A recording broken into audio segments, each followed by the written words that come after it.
Evangelho de João, capítulo 7. Eu lerei do verso 37 ao verso 39. João 7, do 37 ao 39, assim diz o Senhor. No último dia, o grande dia da festa, levantou-se Jesus e exclamou: Se alguém tem sede, venha a mim e beba. Quem crer em mim, como diz a Escritura, do seu interior fluirão rios de água viva. Isto ele disse com respeito ao Espírito que haveriam de receber os que nele crescem, pois o Espírito até aquele momento não fora dado, porque Jesus não havia sido ainda glorificado. Amém. Vamos orar mais uma vez. Senhor Deus, nós rogamos a Tua misericórdia sobre nós neste momento, no sentido de que o Senhor desvende os nossos olhos para que nós contemplemos as maravilhas da Tua lei. E assim que Tu fales, Senhor, ao nosso coração, trazendo consolo, exortação, repreensão, levando-nos ao Senhor Jesus Cristo, o único em quem nós temos salvação e vida eterna. Abençoa-nos assim, nós te pedimos, Senhor, em nome dEle. Amém. Em 2014, morreu um conhecido ator e comediante, Robin Williams, aos 63 anos de idade, conhecido aí por vários filmes nos quais ele atuou, como, por exemplo, Bom Dia, Vietnã, Sociedade dos Poetas Mortos, Uma Babá Quase Perfeita, Gênio Indomável, Patch Adams, O Homem Bicentenário e vários outros filmes de vários gêneros, né? Agora, o que chocou, irmãos, na morte do Robin Williams foi o fato de que ela foi um suicídio. E a gente se pergunta, né, como é que um homem comediante fazia outras pessoas irem? Como é que um homem assim atenta contra a sua própria vida? O que levou ele a fazer uma coisa dessas? Qual era o problema do Robin Williams? E certa vez alguém perguntou isso para ele, e ele usava drogas, tá? Ele fazia uso desse tipo de coisa, mas não era esse o problema dele, porque quando perguntaram por que ele fazia essas coisas, por que ele bebia, por que ele usava drogas, ele disse: é uma tentativa de preencher um vazio. Esse era o problema dele. Havia um vazio na vida do Robin Williams que nem as drogas, nem a dramaturgia puderam preencher.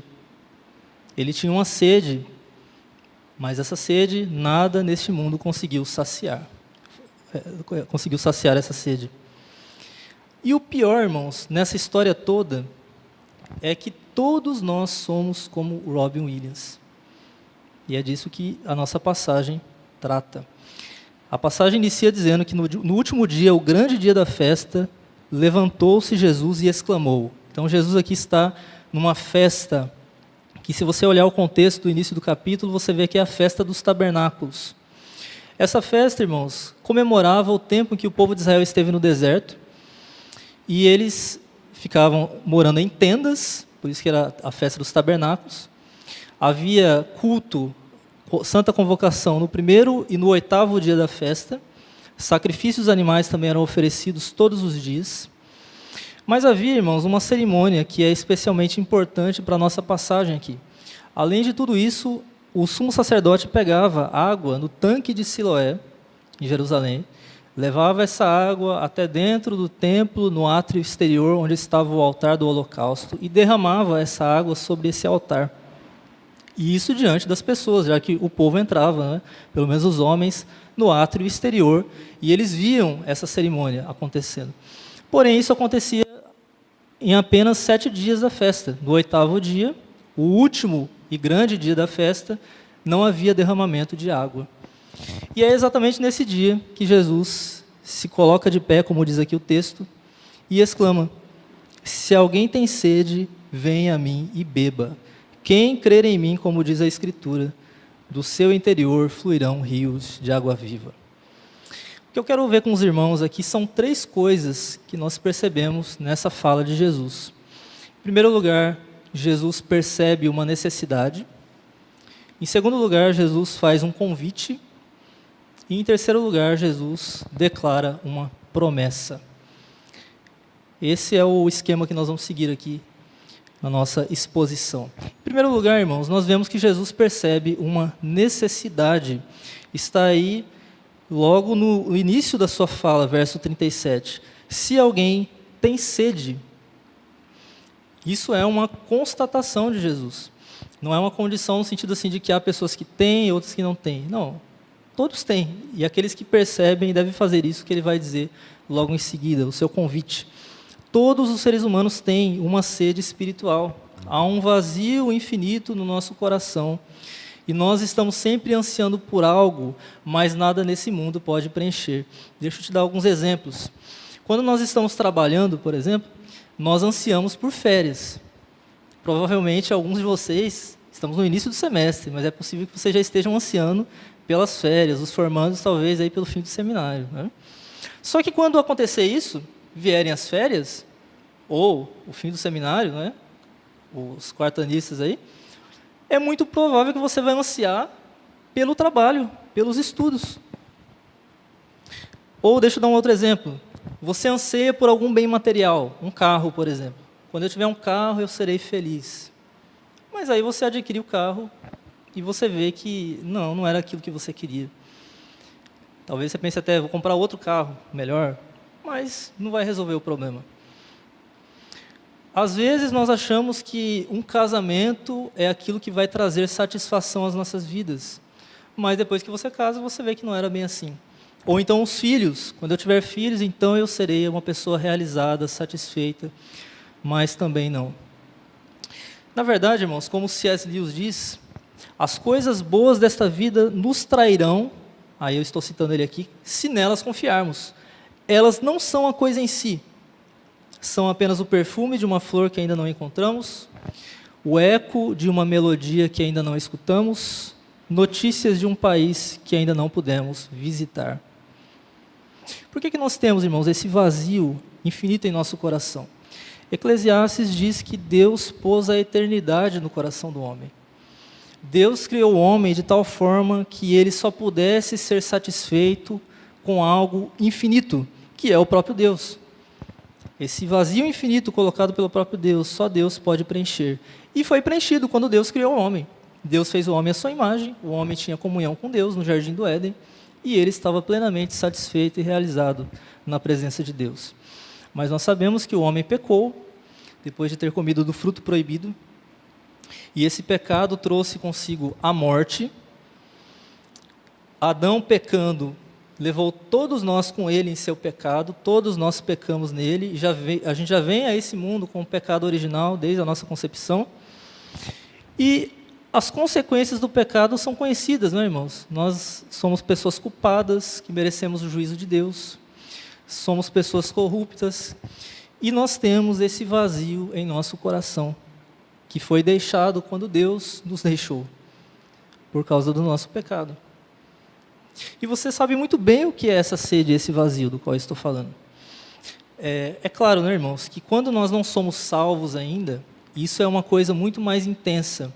Eu não vou me dirigir especialmente a pessoas não salvas nesta manhã, assumindo que nós somos salvos, apesar de que, às vezes eu vou falar com você também, para que você reavalie a sua vida. Porém, vou imaginar aqui que nós somos salvos. Mesmo assim, irmãos, nós ainda sentimos esse vazio espiritual que foi deixado quando Deus nos deixou. Por quê? Porque a salvação é um processo e ela só vai concluir quando nós formos glorificados. Então, você sabe do que eu estou falando. Às vezes você busca preencher esse vazio, por exemplo, com prazeres pecaminosos. Talvez masturbação, pornografia, escondido. Talvez embriaguez. Uma desculpa de que não é pecado beber, você vai e se embriaga. Talvez você procure a satisfação em coisas que não são necessariamente pecaminosas, como bens materiais. E aí o seminarista gosta muito de livros, né? E aí você começa a adquirir livros. E aí você não tem um livro, então você pensa, quando eu tiver aquele livro, aí vai dar certo. A minha vida vai... Quando eu tiver a dogmática do Bavinck, aí eu vou ser muito feliz. Mas aí você compra e agora você quer, sei lá, a teologia do Charles Hodge. Você nunca vai estar satisfeito, não é?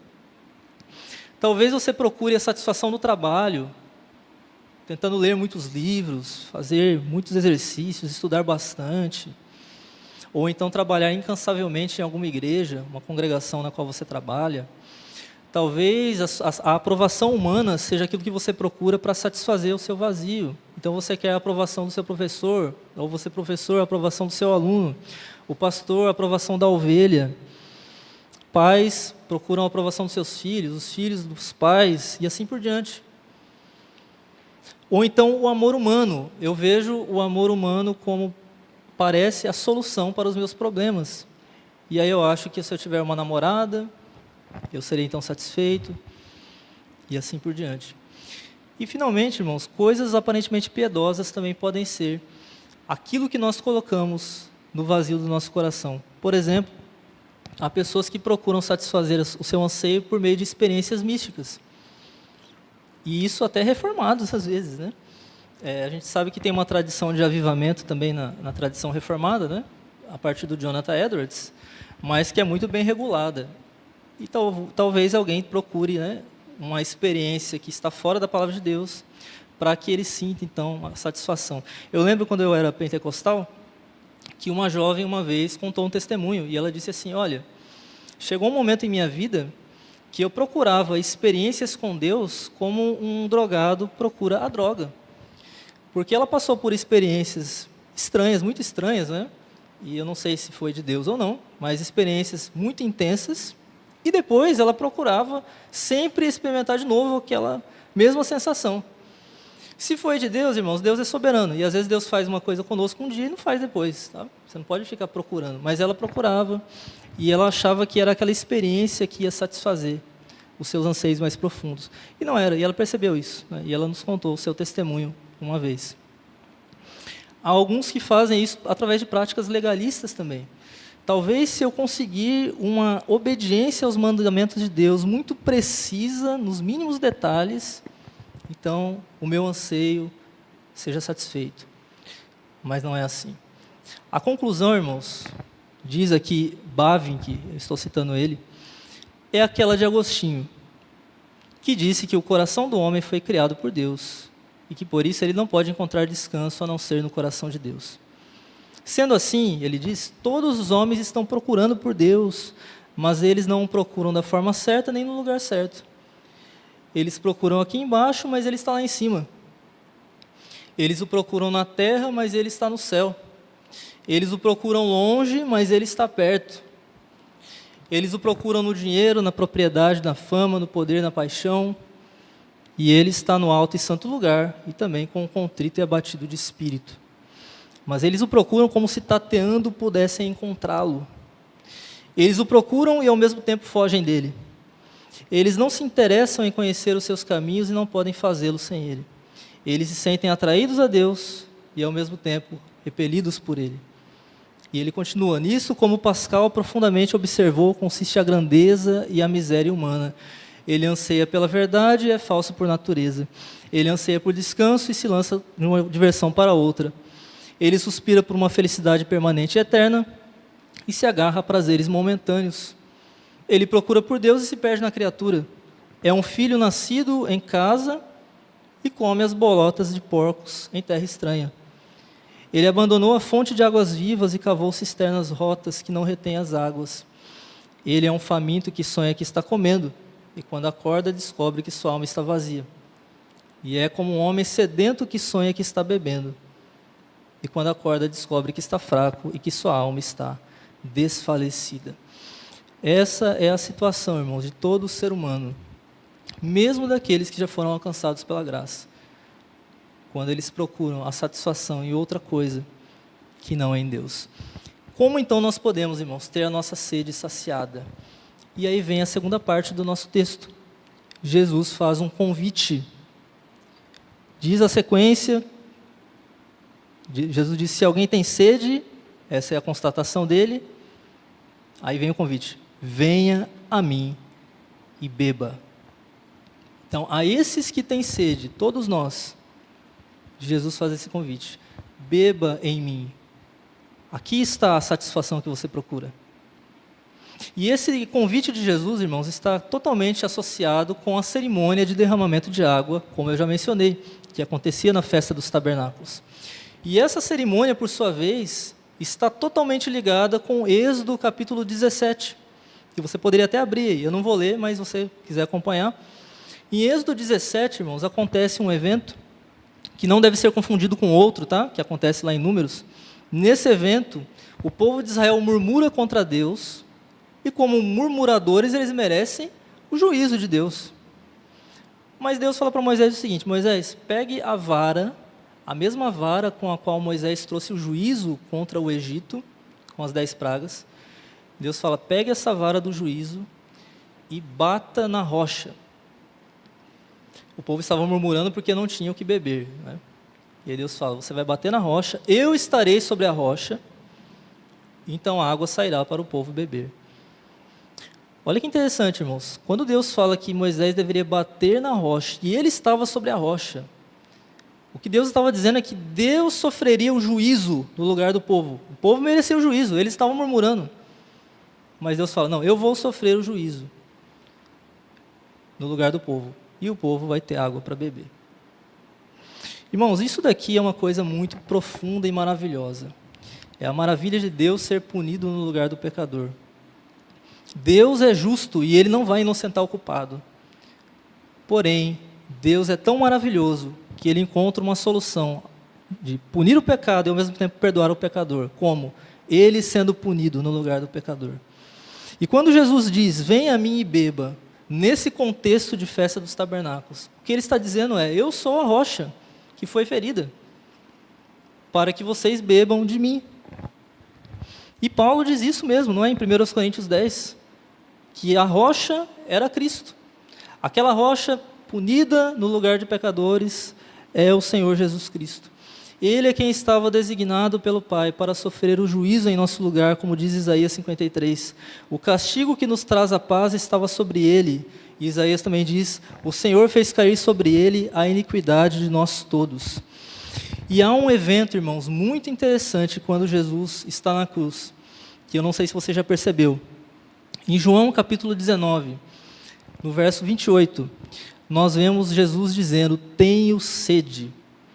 Se você comparar essa fala de Jesus com os evangelhos sinóticos de Mateus e Marcos, você vai ver que no mesmo lugar em que em João Jesus diz, tenho sede, nos outros evangelhos ele diz, Deus meu, por que me desamparaste? Faça uma comparação depois e veja se não é isso mesmo.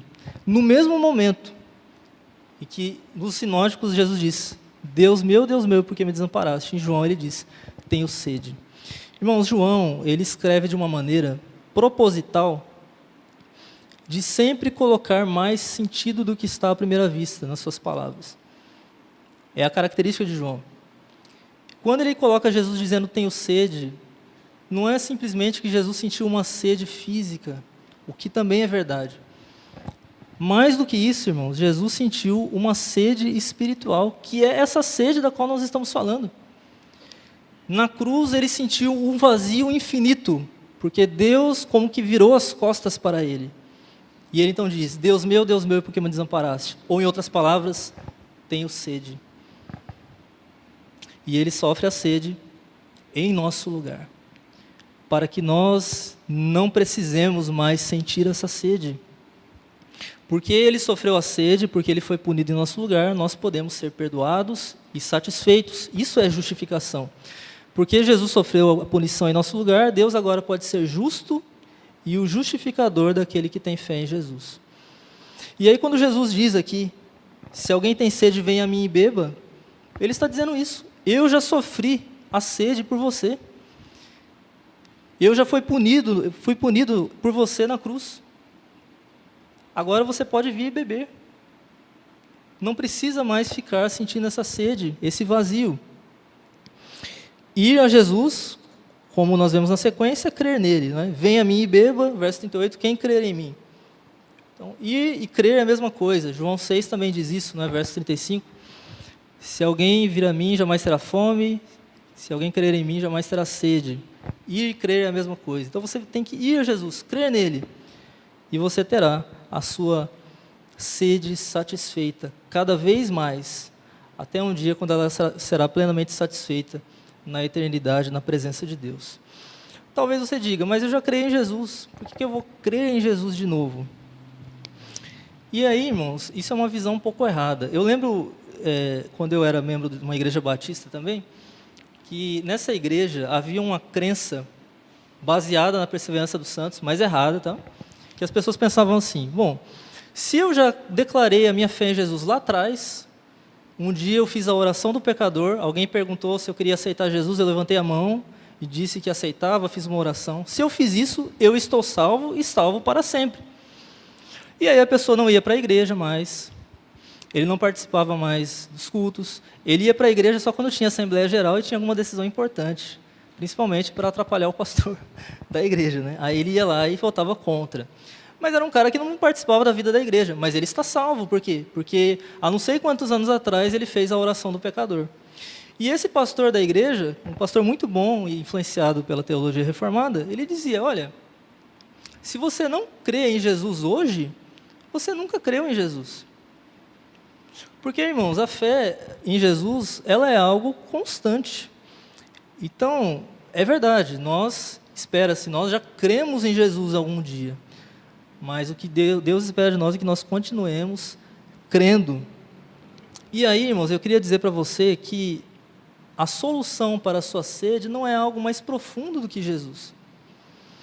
Eu lembro também que, às vezes, havia uma crença, em algumas igrejas das quais eu participei, de que, assim, na classe de catecúmenos, eu aprendo sobre Jesus. Aí eu aprendo o credo apostólico, aprendo tudo que Jesus fez, mas isso daí é o basicão, é o leite, né? Depois que eu fico mais avançado, eu vou para assuntos mais avançados, eu deixo Jesus de lado e vou para coisas mais importantes. Talvez assuntos escatológicos. Não, irmãos. Jesus não é o leite, não. Jesus é leite e ele é alimento sólido. Jesus é tudo que nós precisamos. Jesus é o alimento no começo, no meio e no fim da vida cristã. Crescer na vida cristã não é deixar Jesus de lado e procurar coisas mais importantes. Não, é eu me aprofundar cada vez mais nesse mesmo Jesus. É eu beber cada vez mais dessa mesma rocha que foi ferida. Como diz um teólogo chamado Trail, a sabedoria fora de Cristo é insensatez que condena. A retidão fora de Cristo é culpa e condenação. A santificação fora de Cristo é imundícia e pecado. A redenção fora de Cristo é servidão e escravatura. Não, eu não vou saciar a minha sede buscando coisas melhores do que Jesus. Não, eu vou satisfazer a minha sede nele, como cristão. A solução está em se aprofundar cada vez mais em Cristo. Não há nada mais precioso do que ele. Como diz também o teólogo Samuel Rutherford, ele diz: coloque toda a beleza de 10 milhões de mundos paradisíacos, como o Jardim do Éden, em apenas um. Coloque todas as árvores, todas as flores, todos os cheiros, todas as cores, todos os sabores, todas as alegrias, todo o encanto e toda a doçura em um mundo. E ele diz: ó, que lugar maravilhoso e excelente seria este. E ainda assim, seria menos do que o maravilhoso e amado Cristo, como uma gota de chuva comparada a todos os mares, rios, lagos e fundações de 10.000 terras.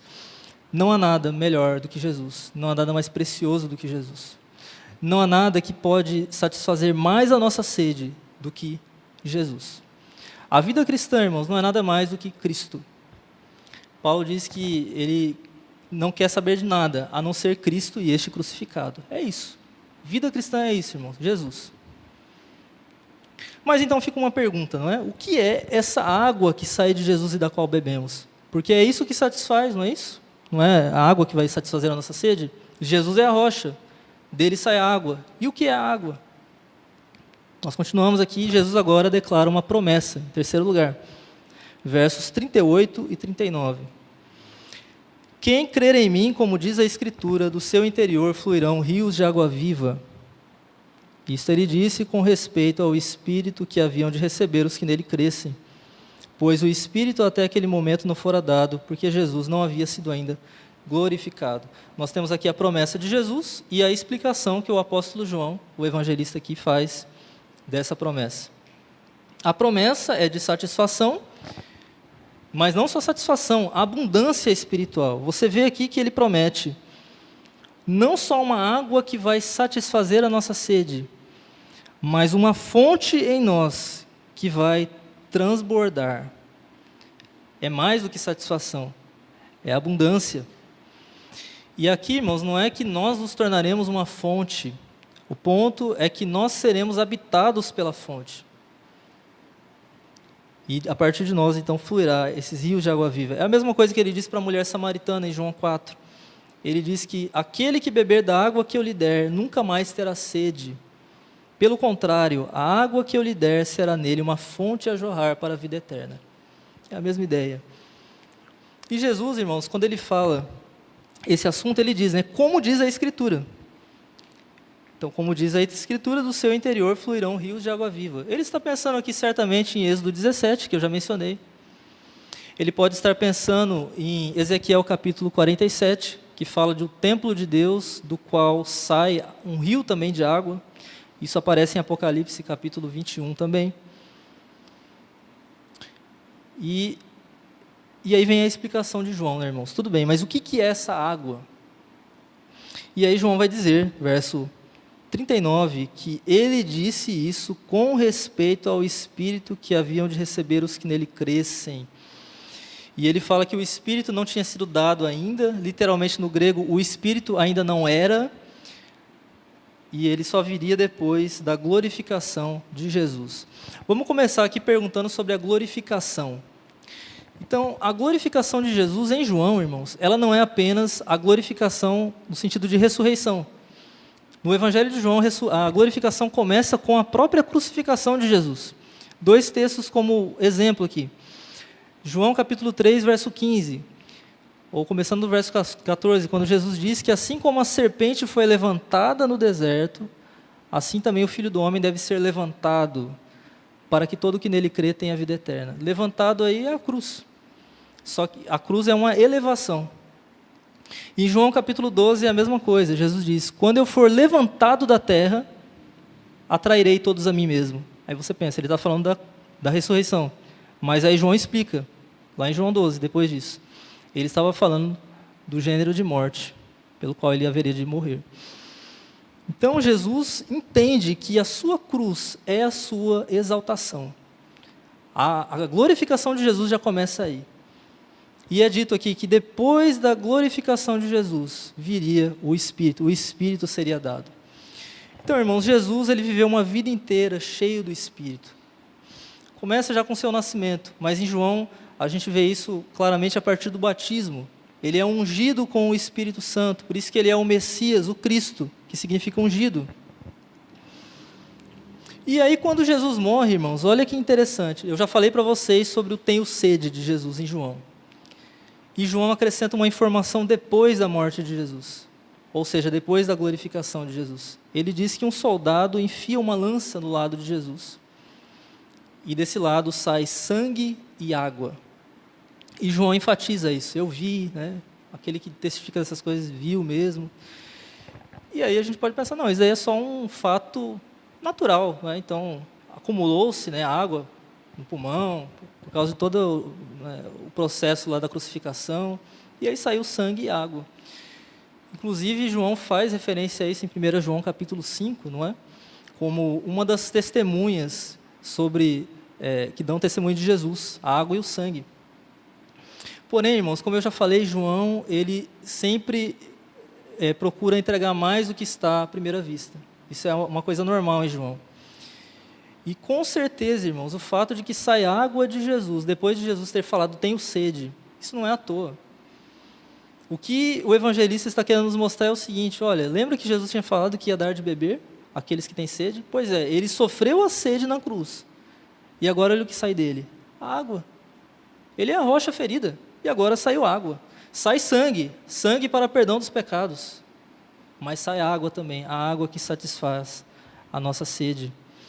Ou seja, isso é um símbolo do que viria depois da sua ressurreição. Jesus ressuscita, sobe aos céus e, como ele havia prometido, ele manda o seu Espírito, o outro Consolador, que é aquele que vai, como diz aqui o texto, ser a água e encher o nosso coração.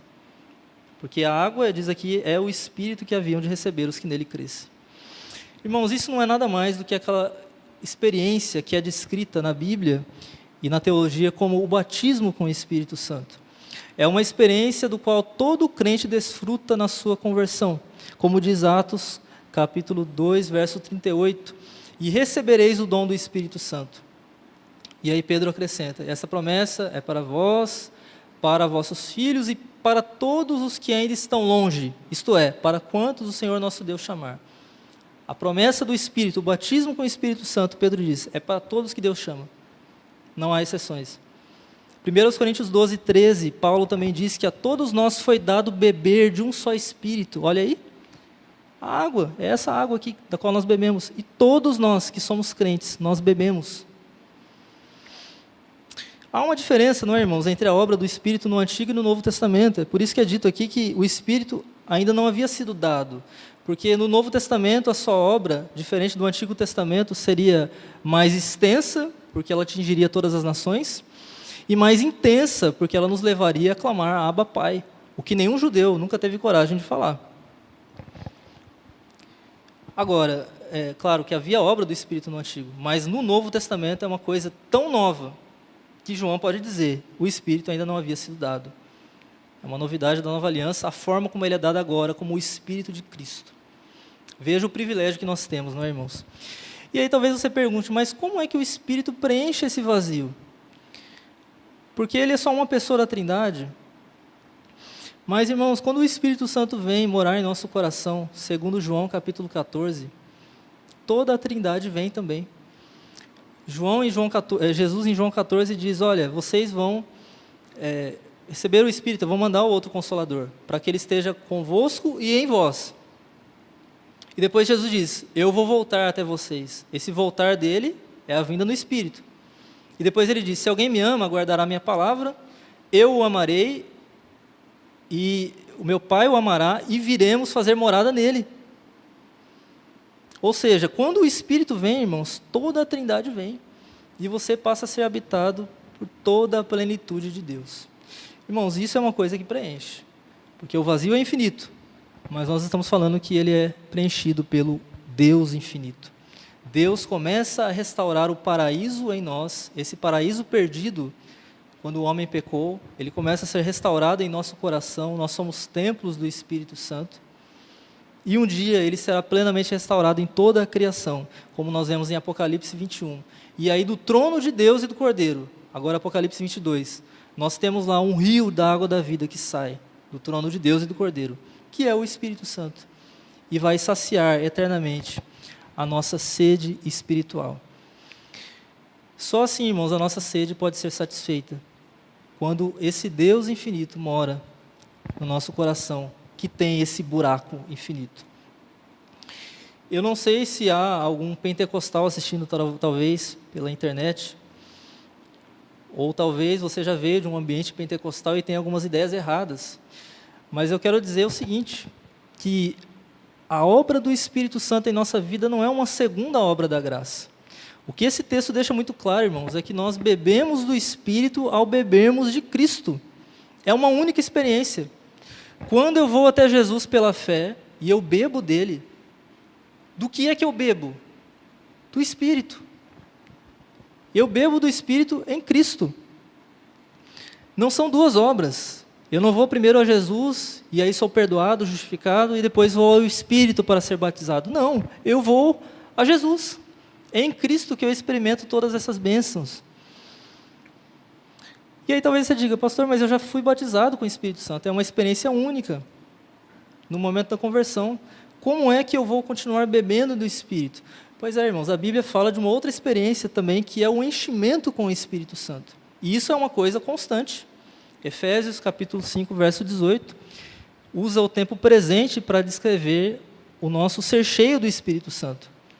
Nós devemos nos deixar encher pelo Espírito. Isso é algo constante. Quando você olha a passagem paralela de Colossenses 3, verso 16, você vê que lá Paulo muda a terminologia, né? Em Efésios é ser cheio do Espírito. Mas no mesmo lugar, uma passagem paralela em Colossenses, ele diz que isso é deixar a palavra de Cristo habitar ricamente em nosso coração. Olha aí, de novo, nós vemos as duas coisas juntas. O que é ser cheio com o Espírito, irmãos? É você deixar que a palavra de Cristo more em você. Porque é de Jesus que você bebe. da água viva, que é o Espírito Santo. E aí, irmãos, eu quero fazer aqui algumas aplicações também, né, nessa parte, nesse terceiro ponto, em relação a isso. Veja, eu sou cheio com o Espírito Santo pela palavra de Deus. Então eu queria pensar um pouco com os irmãos sobre isso, e a gente já está chegando aqui ao final, tá bom? Irmãos, a gente não vai ser cheio com o Espírito Santo através de uma experiência mística, no sentido de ser uma experiência irracional. Não é alguma coisa que acontece no meu corpo, ou um descontrole mental. Às vezes, irmãos, Deus ele faz coisas um pouco estranhas quando Ele pega alguém, não é? Isso daí a gente vê relatos na história da igreja. Mas você não deve esperar por essas coisas e nem identificar a experiência espiritual com essas coisas. Essas coisas são, eu diria assim, sintomas, né? Coisas que vêm em paralelo e podem nem vir. Agora, o ponto é a palavra habitando ricamente em você. E eu queria dar uma dica aqui que eu já tenho falado várias vezes e vou falar de novo sobre essa questão de palavra de Deus, né? Como é que nós podemos, irmãos, ser cheios com o Espírito Santo através da palavra de Deus? Você tem que ler a Bíblia de uma forma bastante específica. Você não pode ler a Bíblia apenas uma leitura corrida para você terminar em um ano. A gente faz a leitura anual aqui, mas não é uma leitura corrida. Você tem que ler a Bíblia para você se alimentar dela. E aí eu tenho me utilizado, né, de um método chamado leitura orante, que é muito bom nesse sentido, irmãos. Como é que funciona? Primeiro você vai ler a Bíblia. Então, veja, eu sou cheio com o Espírito quando eu sou cheio com a palavra. Então eu vou ler a Bíblia, li a Bíblia, entendi. Li e reli várias vezes um texto, pegue textos fáceis no começo, que você consegue aplicar com facilidade, pode ser até nos evangelhos mesmo. Então, li, primeira parte é a leitura. Aí eu vou meditar sobre isso que eu li. Vou começar então a refletir, o que essa passagem tem a me ensinar? O que eu posso aplicar dela na minha vida? Por exemplo, mandamentos que eu devo obedecer, ou que eu não estou obedecendo, e eu tenho que me arrepender, portanto, por não estar obedecendo. Promessas que Deus faz, nas quais eu tenho que crer, e pelas quais eu devo pedir. E assim por diante. E você começa a meditar nisso e aplicar essa palavra a você. Nesse ponto, Deus está falando com você. E aí depois você volta agora uma oração a Deus com essa palavra que Ele te disse. E você começa a pedir por aquelas coisas que a passagem ensina. Por exemplo, promessas que ela ensina, eu vou pedir por essas promessas. Mandamentos que ela exige e eu não consigo fazer, eu peço perdão e peço a graça. E finalmente, irmãos, a quarta parte dessa metodologia é o que é chamado de contemplação, em que agora, cheio da palavra de Deus, na presença de Deus, corandel, o que eu faço? Eu paro e contemplo. E provo e vejo que o Senhor é bom. Em outras palavras, eu bebo, né, dessa água viva que sai de Cristo, a rocha ferida. E me deleito na presença de Deus. Eu preciso fazer isso, irmãos, porque, como eu já disse, nós já fomos salvos. Porém, nós ainda não estamos plenamente satisfeitos. Nós ainda somos pecadores.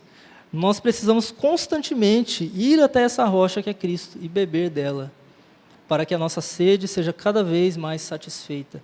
Até aquele dia quando estaremos na eternidade diante de Deus, face a face, e não haverá mais uma sede, porque nós estaremos bebendo de forma ininterrupta. Enquanto isso não acontece, irmãos, tente fazer com que isso seja ininterrupto nessa vida. Faça devocionais frequentes e use métodos que sejam úteis nesse beber de Cristo. E você será saciado. E você poderá, de fato, sentir aquele vazio, aquele buraco preenchido pela presença de Deus. O que nós vimos aqui, irmãos, é que nós temos uma sede espiritual que pode ser saciada somente por Deus. Cristo foi ferido como a rocha no nosso lugar, Ele sentiu a sede no nosso lugar, para que nós agora sejamos saciados. E o que Ele nos dá para saciar a sede é o seu próprio Espírito. Nós poderemos resumir tudo isso dizendo que Jesus satisfaz a nossa sede espiritual, recebendo o juízo e nos concedendo o Espírito. E aí, como diz o Salmo 36, verso 9, em Ti está o manancial da vida, Deus. Como Agostinho também diz, fizeste-nos para Ti, e inquieto está o nosso coração, enquanto não repousar em Ti. Que nós busquemos, irmãos, saciar a nossa sede nesse Jesus maravilhoso. Nós não sabemos se o Robin Williams saciou a sua sede em Cristo antes de morrer. Parece bastante improvável, não é? Mas nós não sabemos. Mas você hoje tem a oportunidade de fazê-lo. Hoje, mais uma vez, Jesus se coloca de pé e Ele convida: se alguém tem sede, venha a mim e beba. Quem crer em mim, como diz a Escritura, do seu interior fluirão rios de água viva. Vá até Cristo, beba dele e seja saciado com o Espírito Santo. Amém. Vamos orar, irmãos. Senhor Deus, sacia a nossa sede, Senhor. Nós precisamos. Somos tão fracos, Senhor. Sem Ti nós nada somos, sem Ti nós nada temos, sem Ti nós nada podemos. Pedimos que o Senhor, pelo Teu Filho, Jesus Cristo, ferido em nosso lugar, que sofreu essa sede na cruz por nós, possa saciar a nossa sede espiritual de Ti, Senhor. E que Ele o faça através do Seu Espírito. Que Ele nos encha com o Teu Espírito pela Tua Palavra, que é o próprio Cristo. E que assim, Senhor, nós possamos experimentar uma vida cristã cada vez mais abundante, com a Tua presença sendo algo muito real em nossas vidas, Senhor. Não apenas palavras, não apenas um conhecimento intelectual, mas de fato um relacionamento contigo. Ajuda-nos nesse sentido, Senhor, porque se nós não temos isso para nós não poderemos dar ao Teu povo. E que tragédia se isso for assim, Senhor. Dá-nos dessa água e dá-nos também as condições espirituais para oferecermos dela ao Teu povo. Esteja conosco nesse sentido, Senhor, em nome de Jesus. Amém.